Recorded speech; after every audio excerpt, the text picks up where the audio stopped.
This episode is rated M for mature audiences.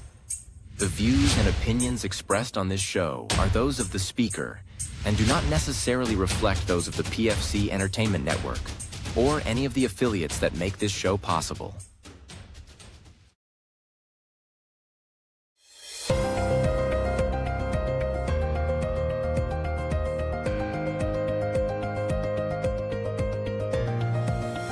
This is the Pure Fury Creations Entertainment Network.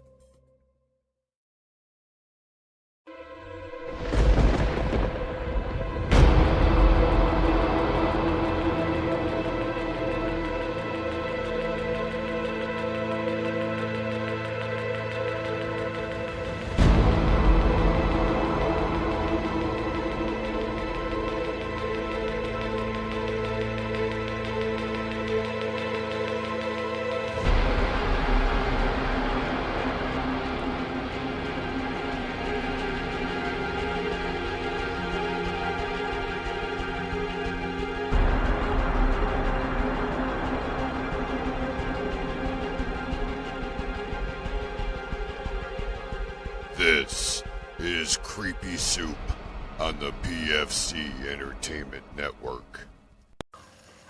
Boom! Hi. I was trying to do it Wayne's World way. Welcome to episode 144. Don't be grabbing M&M. 144 of Oh, Creepy Soup is that the size of it? on the PFC Entertainment Network. M&M nipples. Okay, so let's get out of the way real quick instead of doing it at the end, because, you know, not everybody stays to the end. So we are going to, if you have any paranormal or true crime stories of your own, or anything you would like us to research. I actually got a request yesterday. Ooh! And it is a fucking doozy. Ooh, I can't wait.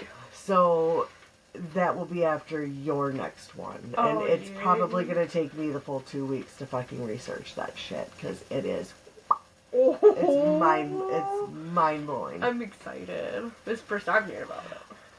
And we can thank Julie, the nail queen, for that. Well, thank you, Julie. So anyway, if you have anything you want us to word vomit for you, you can email us at creepysouppodcast@gmail.com. If you are looking for Creepy Soup merch, you can go to PFC creepysoup.printify.me for our merch. If you like all of the shows on the PFC network, there's pfcstore.printify.me. And if you want the really cool summer stuff that's up, there's kids' Crocs, there's bathing suits, there's beach towels. Yeah, they'd fit you. Always gotta go there. Well, I mean, we've showed your feet on here before. They're real. Anyway, the summer merch is pfcsummer.printify.me. There's a little gnat in here. Also, you can follow PFC Network on Facebook and YouTube. And I think he's got Twitter. Or X, whatever the fuck it is. I don't use it anymore. I think the last time I What about his actually... Yahoo? Oh, sure. I can't with it today. The last time I used Twitter in any fashion was when Lucifer Fox canceled Lucifer, and they did the whole Save Lucifer campaign on Twitter.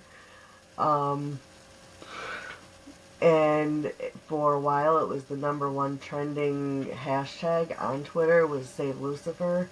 I was part of that because I love that show. Fucking love it. I wish they would have done that for The Idol, for the weekend show. I wish they would have done it for that. It was a good show. What was it? Pretty much like porn.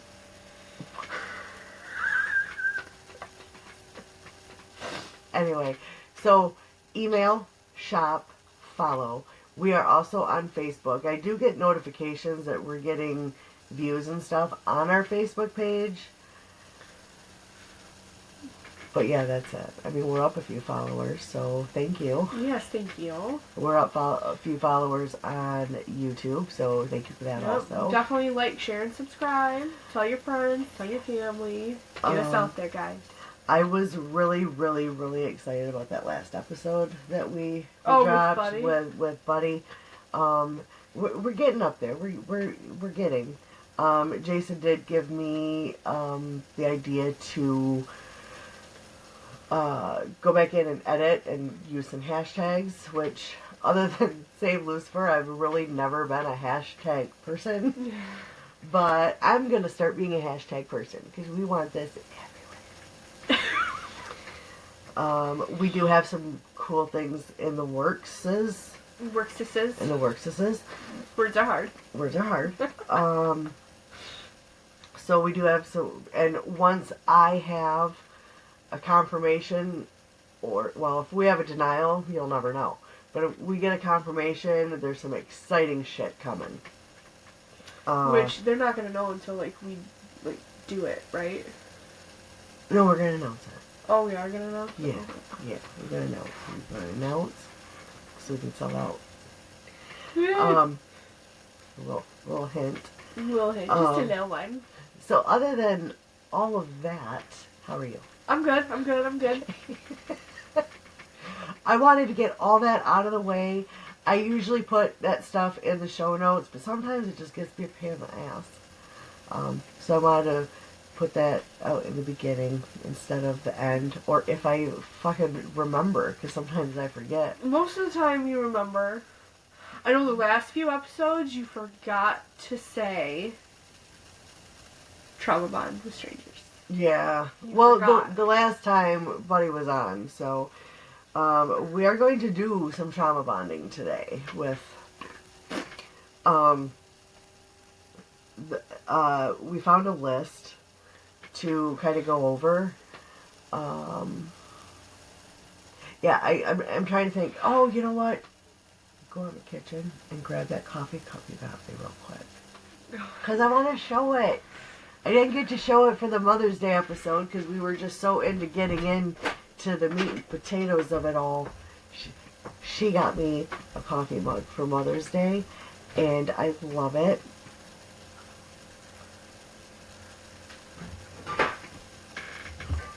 I love it. And I like this one too. This was a birthday present from my brother-in-law. Can you reach it? Yeah. It was a little difficult, but I got it.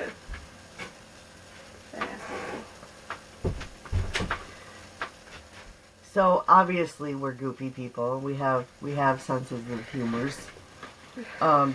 So I believe this shows normal in the replay, but just in case, I will also read it. It is this cup. God. It says, of all of the vaginas in the world, I'm so glad I tumbled out of yours. Tumble. I'm kind of happy about it too. The cup, or that I tumbled out? They tumbled out. They came out. Well, you had to be pulled out. You didn't want to leave. It was roomy in there. No, it wasn't roomy. It was That's why cozy. they had to take you, because there was no more room for you to grow. It was cozy. It's a very hospitable environment. So anyway, Mother's Day was awesome. You came home to a little surprise, and then, because shit got moved on you, it was, what, almost a week later when Yeah. I said, you never said anything about the other stuff. What other stuff? What other stuff? Bitch. I got her some socks. Dots. Dot sock. Dots, because that has meaning, because my mom used to buy her dots all the time. So when I saw those, it came from Dollar Tree. Well, So she would buy them for herself and share them. once in a well, while. yeah, and then, you know, she would buy them just for you, put them in your Easter baskets and stuff. Not that Easter basket, but you know. Oh, Jesus Christ. Alright, let's get in. And then I got you a shower gel, Yeah. which is so sad because, as we've talked about before, she can't smell anything, and Yeah, this stuff smells so fucking good. I at least have to trust her enough that it smells. Well, the shave gel I got you, I have the same stuff, so it smells good. I wouldn't know unless I've smelt it before I lost my senses.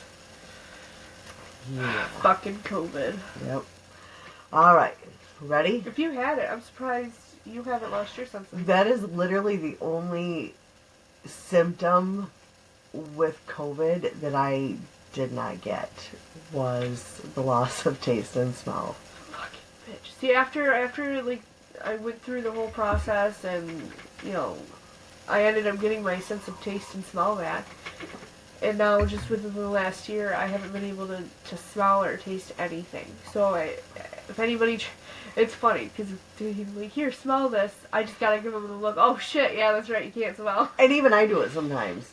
I've gotten better. Bentley does it to me all the time. Well, he probably does. I think he does it to be funny. Yeah, Like, probably. fucking asshole.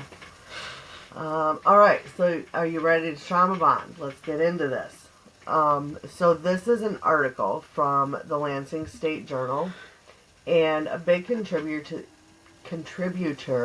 to this article was written by Rachel Greco, but a big contributor to the article is Jen Carpenter, who is the co-host, the host. I know she, at one time it was a co-host, then a host, and I know Danny came back for a little bit. I haven't caught up on that one. It's been a while.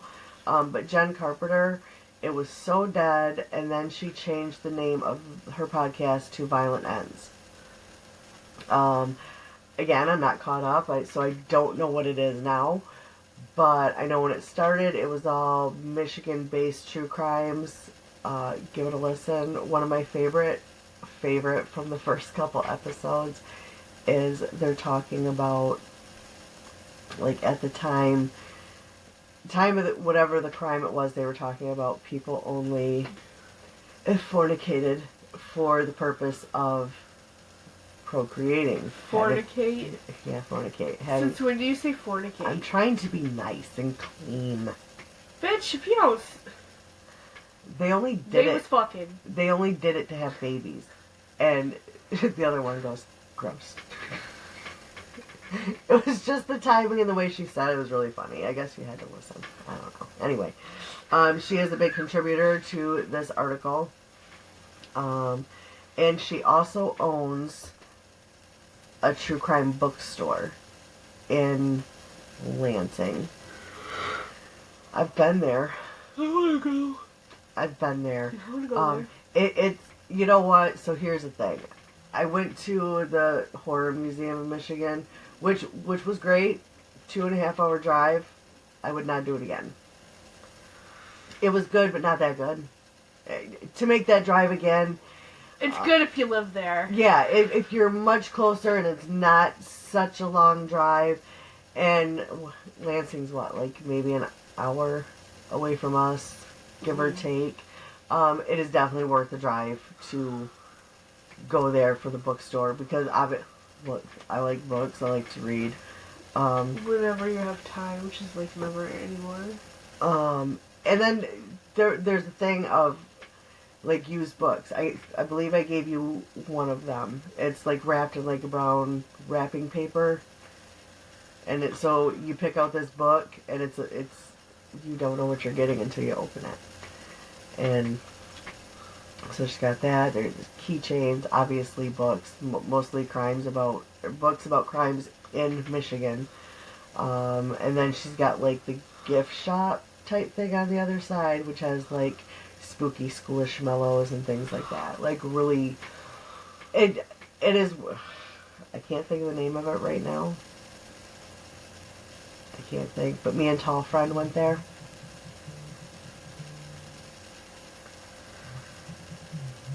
Are you getting a phone call? Oh. Yeah. I'll be right back. Yeah. Sorry, guys. Alright, well, I'm going to get started on this. Sorry. Hello? Okay, so this is the worst of the worst. These are serial killers who have either the crimes took place here in Michigan or the killer has ties to Michigan. And most of these are fairly well known. I think there's one of them that the crime sounds familiar, but the name did not, which, let's face it, we don't really care about the killers' names. We worry about the victims. So first up, we have Eileen Wuornos, which is not the first female serial killer, but she's one of the first, I guess, more famous ones, you could say. She was executed in 2002 at the age of 45. She was convicted of murdering one man, but pleading guilty to murdering 5 others, all in the state of Florida. She admitted to killing a 7th man, but was never charged with it. She wasn't tried for it. She wasn't sentenced for it.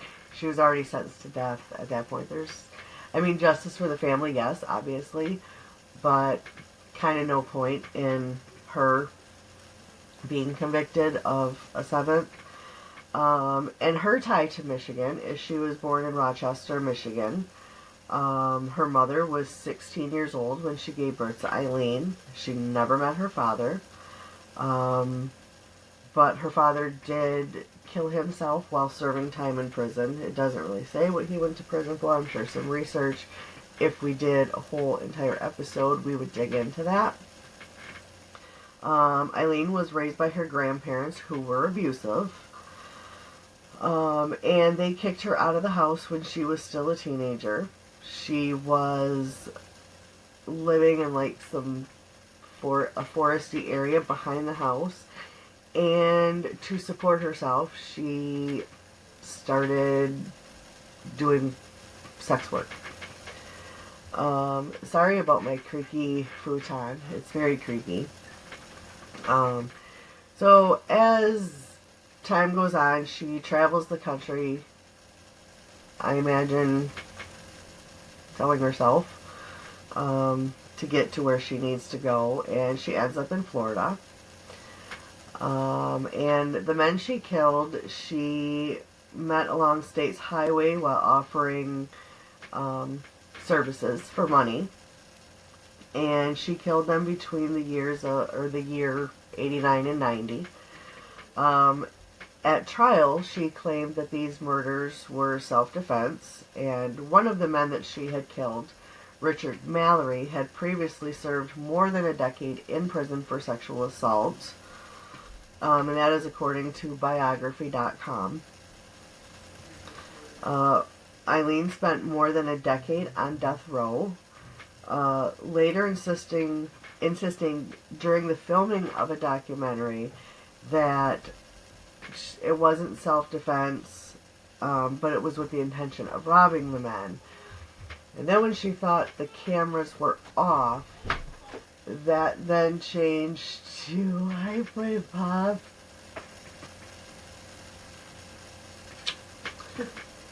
Sorry. Love you. She thought the cameras were off and then admitted, she admitted to the director that she really did kill them in self-defense, but she was just really tired of being on death row. And that is, that. I'm sorry. Bentley apparently has a headache and they gotta Ask about Tyler. confirm, and then all of a sudden he had an unexcused absence pop up. Oh. Well, you never know with Jackaroni. No, Bentley. I know, but what I'm saying is you have to answer it because you never know when it's Yeah. Jackaroni. Yeah, because that's my little Barney badass. Fucker. Yeah. Anyway, sorry guys. Alright, so now we're going to move along to John Norman Collins, which I don't remember what episode, but I did do a 2-part series on him.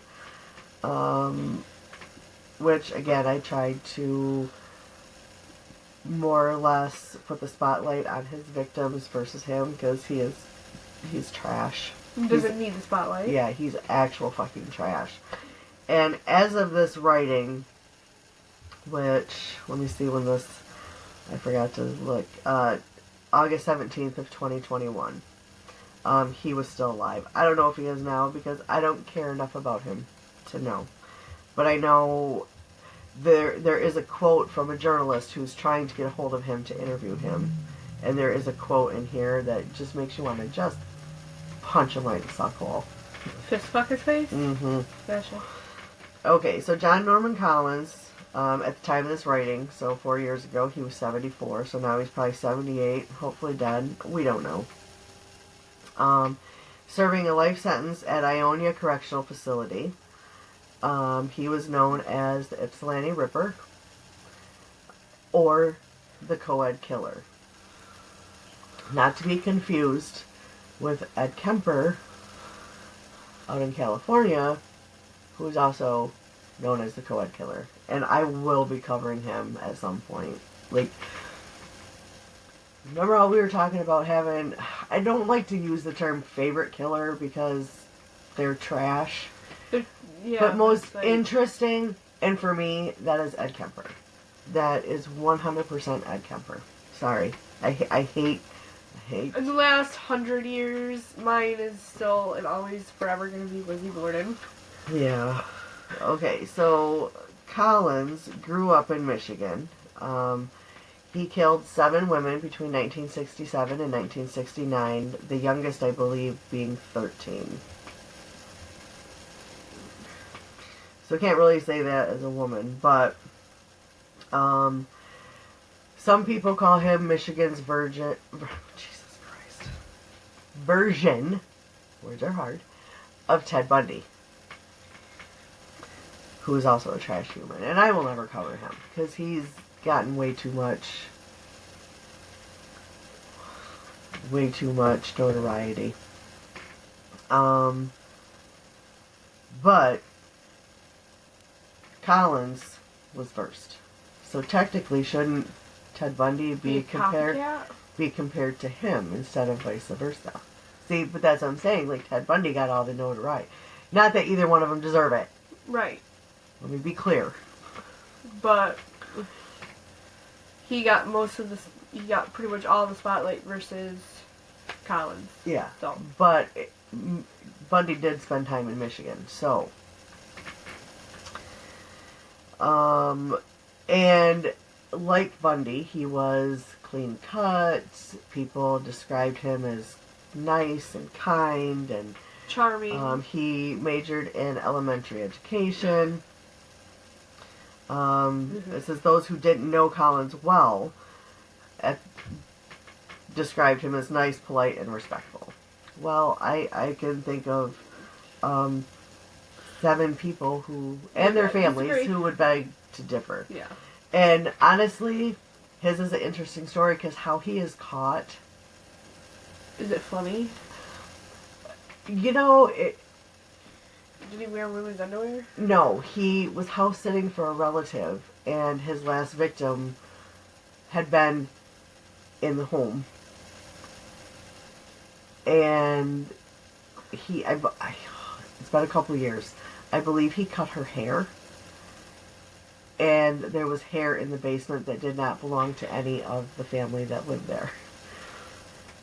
So that's how he got caught. But how that did relative they get it? The relative was a former police officer, retired police officer. That's ballsy. And right? Like, he had the audacity. The audacity. Of all audacity. And that's ballsy. Yeah, so I believe it was an uncle called the police and said, there's some shit here in my house I can't explain and I wasn't home for. So, wasn't me. So the one that was in the relative's house was Karen Sue Beineman. She was 18 and a student at Eastern Michigan University. Most of them were students of the university, obviously, except the 13-year-old. And I'm going to read this whole paragraph word for word, so this is a quote. In a letter to a Detroit Free Press reporter who'd requested an interview in 2019, Collins denied his guilt, writing, I felt somewhat obligated to at least give you a brief response since you have been kind of a a quote, all caps, pain in the ass with your persistence. Period. LOL. End quote. Good God. And this doesn't go into detail, but it says in recent years, Collins has revealed disturbing information that is new that confirmed some of law enforcement's decades-old suspicions. So, it doesn't go into detail. Now we're going to go into Matthew Macon, who, this is one I've really never heard of. I don't know if you've heard of it. I'm surprised I've never heard of it, because this one is pretty big on you know, in the grand scheme of things. He grew up in Lansing. He killed 7 women in Lansing between 2004 and August 2007. In 2021, Macon was 42 years old, and he was incarcerated at Macomb County Correctional Facility. And John Carpenter, who I mentioned earlier, grew up in the same part of the city as this all happened, so it kind of was close to home for her.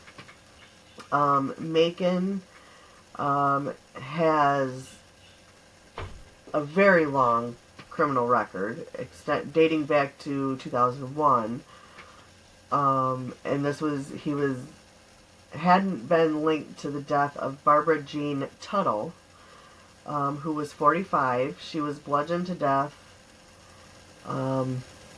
according to the State Journal.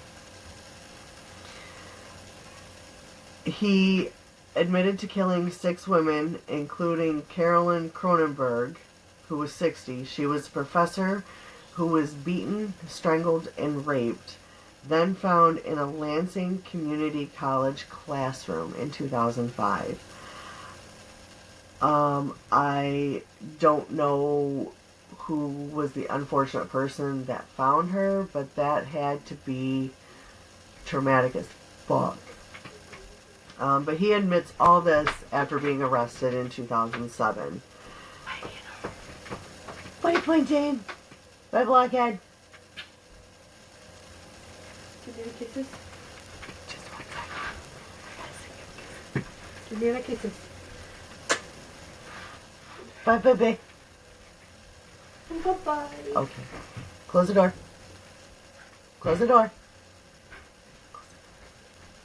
I'll be right back in. I'm so sorry.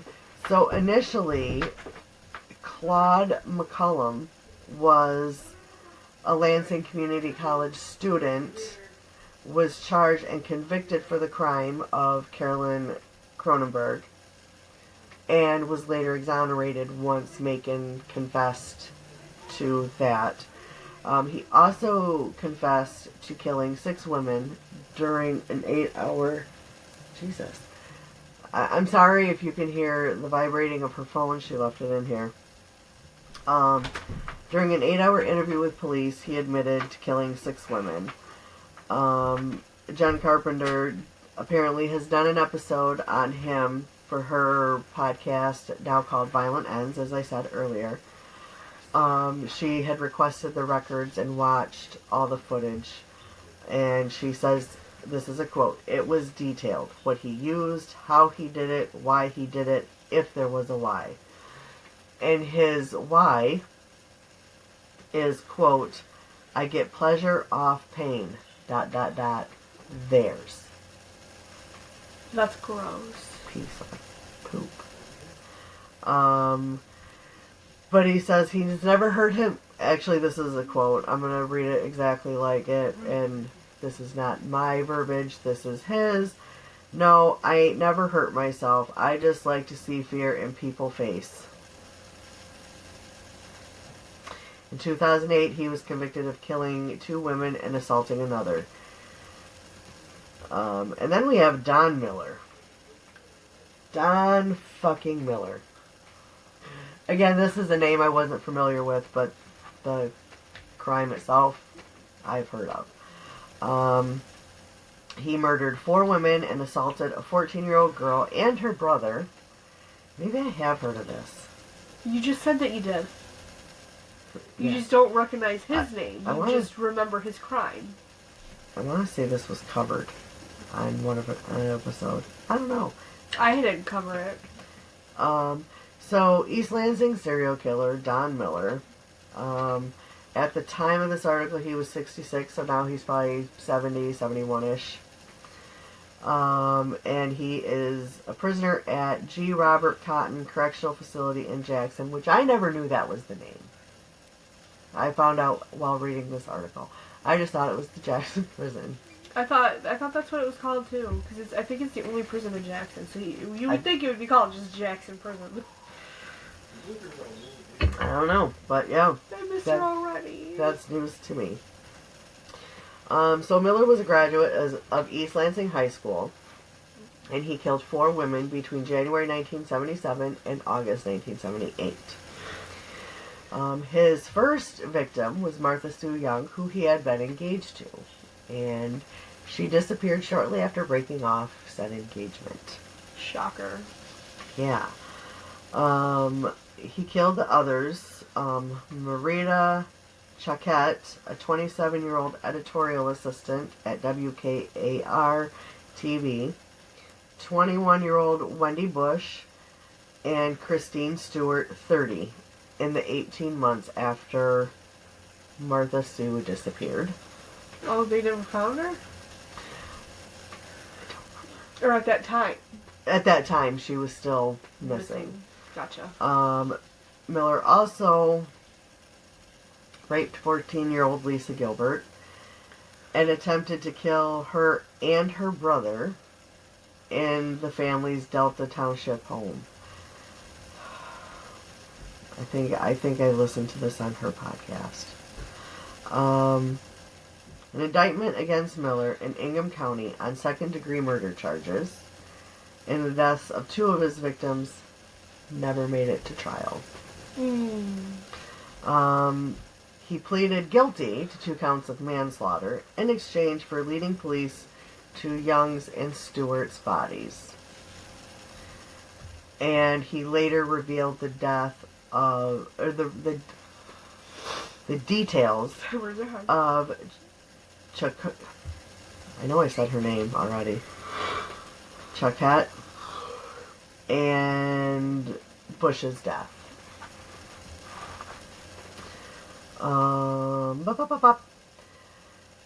The retired Ingham County Circuit Court judge, who was a prosecutor in the 70s, said there was simply not enough evidence to get a conviction. There was technically nothing linking him to...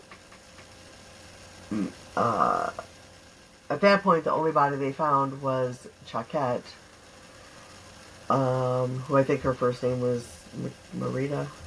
Marita. I hate using last names. In 1994, officials found a garrote, I don't know how to, garrote, I think it is, which is a strangling device, where you would take, like... Where is it? Like, where you would take 2 things of rope with something to turn it, to tighten the rope in the middle of the thing. Yeah. I know this because of Kinky. John Benet Ramsey. Yeah. What the fuck? Okay, so... They found that made from shoestring and barrel buttons in his cell. So a jury convicted him of having a weapon in prison, and the dumb motherfucker got another 20 to 40 years added to his sentence. Oh my god, I'm dying. How dumb can you be? Never mind. Mom, are you gonna drink these lemonades? Yes, I will. When they expire? When I fucking want to. I want one. Okay. Okay. I believe this is our last one. And this is Gary Addison Taylor. At the time of the writing, he was 85, so now we're looking at 90. No, 89. He's incarcerated in Washington State. And it says he didn't start killing women until 1972, but he started attacking them as a teenager. Great guy. Awesome. They lived in Howell, Michigan, Oy. which I've been to Howell. It's kind of a spooky little place. We did a investigation at a theater there. It was interesting.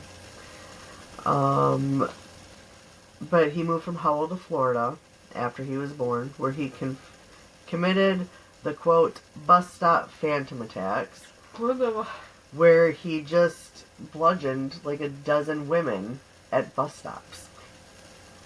And that happened in the late 40s, early 1950s. Fucking weirdo. In late 1956 and early 1957, while living in Southfield Township, which is in Michigan, Taylor shot 16 women and girls over a 3-month period. And nobody, after all those shootings, nobody caught up with him? Well, hold on. And that is crazy. And this happened over a 3-month period and surrounding Detroit. He earned the nickname the Phantom Sniper of Royal Oak. None of the women died, which is a plus there. Yeah. But I'm sure fear and trauma and some PTSD and some other letters. They definitely don't like 4th of July. Nope. He was arrested in February 1957 after a, quote, wild shooting spree, end quote. And Taylor confessed to the shootings, saying, quote, I just had an urge to shoot at women. Yeah. And between 1972 and 1975, our friend Gary murdered at least 4 women, burying 2 of them in the backyard of his home in Onstead before moving to Washington.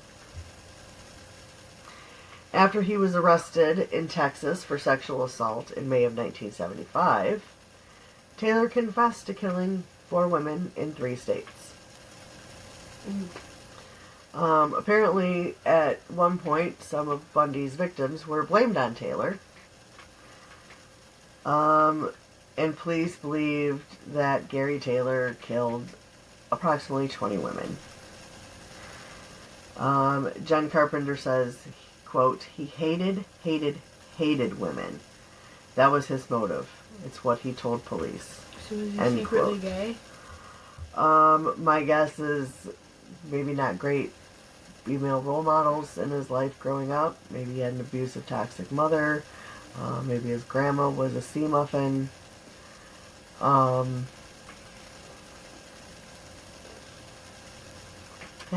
So that is what I have for our serial killers with ties to Michigan. I'm sure in about 20 years there'll be more. One we know personally. I wasn't talking about Jackson. I was talking about John. Yeah. Look who's raising his ass. Okay. So yeah, that's what we have for today. Let me stop. Yes, please do. Please stop. This could be on the internet. Stop it.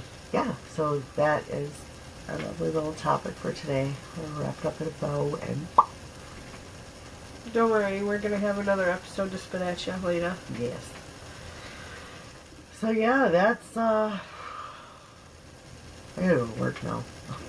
I'm already tired. No, I don't. I'm already tired tomorrow. I know I don't have to work until tomorrow. Fuck 'em. Tomorrow night. I needed these 3 days because my schedule's going from 12, third shift, second shift. Yeah, my schedule is gonna be. So that's a little warning that some of our episodes may be late. They may be wonky. Wonky. It might not be a full hour. They might be. Yeah, I'm at least gonna do the best that I can with the time that I have. They might be not Difficult. Just bear with followable. us. Just bear with us. We just had somebody put in their 2 weeks, so now my schedule's all jacked up now. So hopefully things will be ironed out sooner rather than later. Fingers crossed. One can only hope. What can I say? Oh, and then Rod took away his Tuesdays. So instead of him working every other Tuesday, now he don't work any Tuesdays. Jerk face. Asshole. I'm saying it right now. Love you. Love you. So yeah, let's say see you later, because we will be back later. I will do a wardrobe change. Yes. When she gets home from work, we will be recording another episode, so that way we'll have something for you guys. You will not be seeing the beauty that is Eminem. the evolution of Eminem from to What the fuck? I don't know. I Joanne. have to get my shoes on and go to work. Your foot prisons. My foot, yes. Oh my god, I said that the other day, and Katie looked at me like I was fucking nuts. Feet prisons, that's what socks Like, and well, shoes are. guess I gotta go put my feet prisons back on and go change.